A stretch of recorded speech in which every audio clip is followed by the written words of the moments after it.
How's it going, people of YouTube? I'm here to give you guys yet another watch review, and that's going to be one by Guess, one of their Guess Connect watches. I just recently got one this year for my girl for Valentine's Day and picked up one for myself about a week later. I had told myself once I run through the paces of her watch and see, how it works and everything, if I'm digging it, then I'm going to keep mine instead of taking it back. But I ended up taking it back because, some technical difficulties, which we're going to get to that in a moment. But first, I want to talk to you guys about the look of the watch, the design, everything you're looking at on screen. I want to talk about, just the first thing you see when you open the box, and that's the look of the watch. First impressions, looks amazing. My girl reaction was just priceless. It's like, when somebody's impressed when they just say your name when they see something. They just take that deep breath, take that gasp and be like, Marvin, like for real. So if your girl likes stuff like this, you want to impress her, most definitely. And this watch got some decent reviews from a lot of women online and stuff like that. Just from the simple design of it and just how stylish it looks and things of that nature. So from the start, I thought that's all that it had going for itself until I, was looking through it. And then I end up lifting up the inside box, that holds the watch. And there was a USB cable. I'm like, oh, so do you download apps to the watch and stuff? I don't want to really have to go through all that stuff. It may be kind of clunky and kind of gimmicky and stuff like that. So I already started popping up negatives and also positives in my mind. Like this could be, a step in a cool direction. It can, be some cool stuff they can do with the watch and stuff like that. So when connecting it to a USB source, there's a red light that's going to illuminate on the face of the watch. And that LED is simply letting you know that it's being charged, and it changes colors once it's fully charged. So I'm going to read through some of this manual and let you guys know some of the features and, things that this watch can do, which impressed me. Like before I even turned the watch on, before I even did anything with the watch, just by me reading through the features of the watch had me smiling, especially at the price point I got this bad boy at. So when you flip open the first page of the booklet, you're going to notice a picture of the watch, and then there's 1 through 6 numbers around the watch letting you know the brief description of what that in particular thing does. So I'm going to read through that and then read through the key features and probably read through some of the getting started stuff too and wrap up from there. So number 1 is your charging port, which takes micro USB. Number 2 is the LED light, notifies users of events. Green is incoming calls. Red, smart movement, battery low or charging. Blue, incoming text or app notifications such as Facebook, Twitter, email, weather, and calendar. And then number 3 is the OLED display, which is pretty decent. Yes, it has an OLED display, that little small screen at the bottom. I was wondering how good and how clear that was going to look. I was kind of concerned about that too, especially when I was reading through the booklet saying it's going to pop up messages. And it actually does look clear, which you will see or already did see from the video, which it shows incoming caller ID, text, notifications. It scrolls text messages and notifications, displays smart movement, battery life, and other information. And number 4, that button is going to be your answer/end/initiate.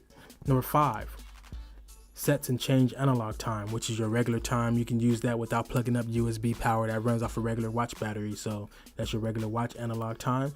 And you pull that out like normal, pull out crown and twist to set the quartz analog movement time.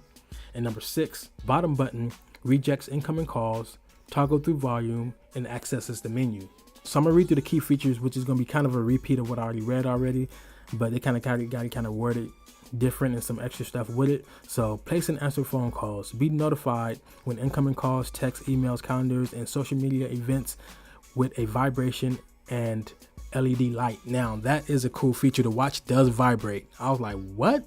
Like when you first turn it on, it vibrates and everything, and it displays the message on the screen and stuff like that, which you should be able to change. It should be able to say hello and say your name and stuff like that. See who's calling or texting and view event information on OLED. Read text messages and scrolling OLED display, or listen to the message with text-to-speech via voice command functionality. Okay, goddammit. And I didn't know it. It's my first time learning that. I know it has a microphone and a speaker on the watch as well.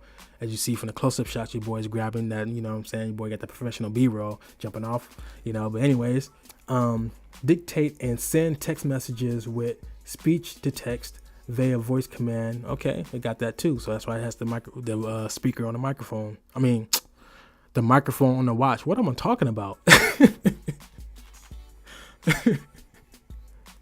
Initiate voice commands to set calendar events, Create reminders and search for information. Okay, that's kind of dope. Learning some more new stuff. Use as a remote shutter for your, what? For your camera? Bruh, that's kind of dope. That ain't kind of dope, that is dope. I know you can do that, okay. Quartz watch movement to tell the time. And that's about it. One thing I will say, this watch on video, it does it no justice. This bad boy, it looks amazing, it looks real good in person. So as far as my watch, when I plugged it up, the charging light came on, turned on. Well, at first when I tried to turn it on, it didn't turn on at first, and then I just kept on pressing the button, and then it ended up turning on. But then for some reason it showed that it was low battery life, and then it ended up cutting off, even though it was fully charged. So I put it back on the charger, tried to turn it back on, it turned right on, and then it showed that it was full battery life. But then it ended up turning off again. Ever since then, it wouldn't turn back on. So I had to take it back. You know, I was gonna get another one, but it didn't have any more. And you know, because I did like it, and I like it even more as I'm reading through the you know, specs and everything, and you know, key features now. And I'm pretty sure I can easily find one online if I really wanted one. Got it for $50 at Ross. Real good still. And one thing you will need to do is download the Guest Connect app, which is, you know, inside the App Store. Real easy to download, easy to set up. You know, even the app talks you through every single thing. Like, it's real easy. That's one thing I was impressed with, because like I said, I was having all kind of doubts. Because when it comes to, like, you know, software made for these watches, especially made by Guess, and they're not a super big brand like that as far as like making this type of stuff and things of that nature. And when they do make this type of stuff, they don't really go all ham with it, because this is not their full on area. You guys get what I'm saying? So I was just having doubts, but even the software, super smooth. I'm like, oh, okay, everything works. You can adjust the watch, all the different settings you want, right from the phone, right from the app. So simple. Like, for example, once you press the button once on a watch, it pops up your digital time on the OLED screen, your calendar as well, the weather, and it shows the temperature and everything. And if it's gonna be light rain, it says it right there inside the message and everything going across the screen. And you can adjust that to where it only shows the time, or it shows the weather and only the time only, or it only shows the weather all by itself with no time. It's just toggle on and off. It's that simple. You could put the watch on do not disturb from the app, so the watch won't vibrate, nothing to happen as you get notifications. So, you know, it's real simple, real easy, real cool. It's like something cool, nice little cool watch to have, especially if you're at work. You know, instead of taking your phone out your pocket, it's like you're looking at the time. Nobody knows you're looking at text messages, you checking your watch, you know what I'm saying? But yeah, that's cool. And like, I like how it scrolls across twice. So if you do look at it late, because nobody's gonna look at their watch right away as soon as they get a text message, you know, all the time. So it scrolls it scrolls across twice. Dang, trying to say that 5 times fast. It scrolls across twice, you know. So with that being said, that concludes my overall review. One of the things I forgot to mention is that the straps on that watch, on her watch, is all genuine leather. And then the straps on mine, of course, they're plastic, if you can notice from the video, but they feel super good. Like, this is the type of plastic where it feels good around your arm, that smooth type of, you know, rubber plastic kind of. It's like rubber, it's not plastic, it's rubber, but, you know, it's good. But on her straps, like I said, it did say genuine leather, so I have to make sure I mention that. So you get genuine leather straps, you know, nice Guess watch with built-in features and stuff like that. So if you happen to be looking at this video to try and determine to make a decision on picking up that watch, I say get it. Even for the full price, it's worth it, in my opinion. So, you know, that's just my opinion for you, and that goes to show what I think about it. So with that being said, people of YouTube, thank you guys for watching this review, and I'll catch you guys on the next video. Subscribe if you're new, and thumbs up if you're regular. Peace.